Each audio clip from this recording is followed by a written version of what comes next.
Today we're going to get some more practice with adding and subtracting radicals, and nothing super new really, just adding, maybe another layer here.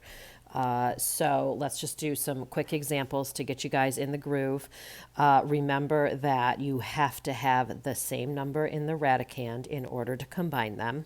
And so it's just like combining like terms in that way.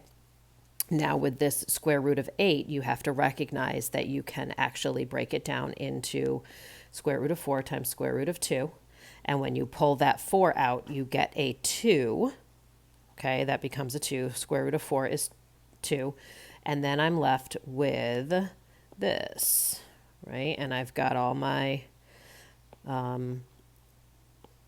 radicands the same, right? What's in the square root there. Okay, oops, should have made that blue, right, to keep up with my plan here. So now I can combine 2 plus 3 minus 4, and you'll want to keep change here, okay?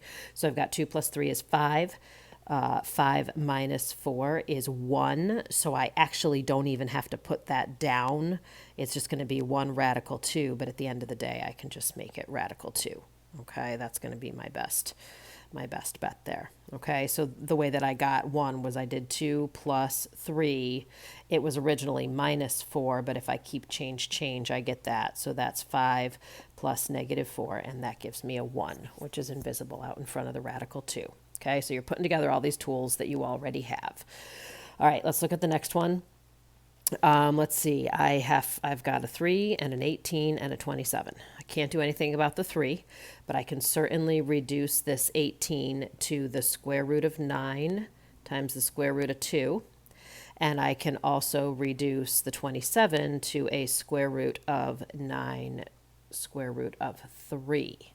So let me rewrite everything here. I can't simplify this. This simplifies to 3 radical 2, square root of 9 is 3. This simplifies to 3 radical 3. Okay, so now I've got it to a place where I can assess again, and I will look and see that I can't do anything about that radical 2, but these are the same, so I can combine the negative 3 and the positive 3. Well, negative 3, positive 3 equals 0. Right? So in that case, these actually go away, and my final answer is 3 radical 2. So it's okay if you run into that, all right? It's the same idea as if we had 3x plus 3x, right? In some sort of an equation, we would see that they cancel each other out. Same thing can happen here, okay? So don't panic if you see that. Okay, next one. I've got a 5, a 20, and a 72. Obviously, I can't do anything about the 5. However, I can break this down into radical 4, radical 5. And I can break this down into, now I could do 9 times 8. That would work because 9 is a perfect square. But it's also good to know that 36 times 2 is 72. That's a good one to remember. So I can break this down into minus, don't forget the minus, 36 times square root of 2. Now I'm going to bring down my radical 5, okay, because there's nothing I could do about that. I'm going to suck out my square root of 4 and make it a 2, radical 5. Subtract, square root of 36 is 6, radical 2. And you will see that I can, in fact, combine the 5s, right? Got a invisible 1 out here. So 1 plus 2 is going to give me 3 radical 5 minus 6 radical 2, and that's as good as it gets. Okay, I can't reduce that any further because they're not the same. All right, so I can just leave it like that. Let's do another one. 4 square root of 2. Now this is going to be one where we have to do some multiplication in between, so pay attention. This is going to break, let's just copy everything down. I can't do anything about this, right? I have to keep this 6. But in the meantime, I'm going to do 36 times 2 again, okay, for 72. Copy down that 8, and 32 is going to break down into 16 times 2. Okay, I want to see all your steps on your homework. I got to see what you're thinking so that if you get off in the weeds, I can, help you get back. All right, so then copy it down. 4 radical 2 minus, now I have to do 6 This is going to be 6 times 6, right? I have to carry that 6 with me. But the 36, the square root of 36 is 6. So now I've got 6 times 6, which is going to give me 36. I might want to do that a different color here. Let's do 30. 6 times 6 is 36. Okay, radical 2. Now I'm going to do the same thing over here. I've got this 8. I'm going to have to multiply it times the square root of 16, which is 4. So I'm going to get 32 radical 2. Okay, you see how that works? There's a little mini step in there. So now, since all of these are the same, I've got my radical 2's, that means I can do 4 minus 36 plus 32. I can combine all those things, keep change, right? That's going to give me negative 32 plus 32. What? What? It actually goes away.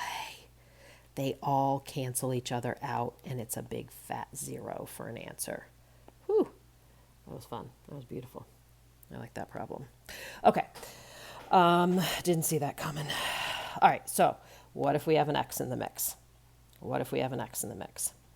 Well, if it's just an x, I can't simplify the square root of x, right? But I can simplify. This is essentially the square root of 16 times the square root of x plus the square root of 9. Square root of 81 times the square root of x. Okay? I can suck out a 4 from the square root of 16, but that leaves me with this. And I can suck out a 9 here, but I still have this, and that's okay. That just means I have the same thing under here.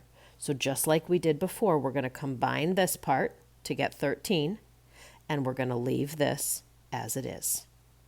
There is a problem like that on your homework. Okay? Just don't panic. Similarly, square root of 16 times the square root of 3 times the square root of x. That's the product rule that you learned last week. Square root of 4 times the square root of 3 times the square root of x. Okay? So the best I can do here is suck out a 4 and suck out a 2 there, right? But I am still going to be left with the square root of 3x, this is a minus, and the square root of 3x over here. Okay, I can't do anything more with that 3x. However, I can combine the 4 and the negative 2. 4 minus 2 is 2, and I'm left with 3x in the box. And that's my answer. Now, if there's an x squared, remember, if it's an even exponent, we can take the square root of it. Okay, so this one essentially is 7 times x squared plus 11 times x squared. I can't do anything about the 7, but I can suck an x out of here, right? Square root of x squared is x. Leave the square root of 7. Square root of x squared is x. Leave the square root of 11. I can't do anything else. Just because those x's are the same doesn't mean anything. The 7 and the 11 are in the house, and they cannot be combined. Okay, so we have to leave this as it is. This is our final answer, whether you like it or not. Okay, all right, so use these examples to help you with your homework on page 18.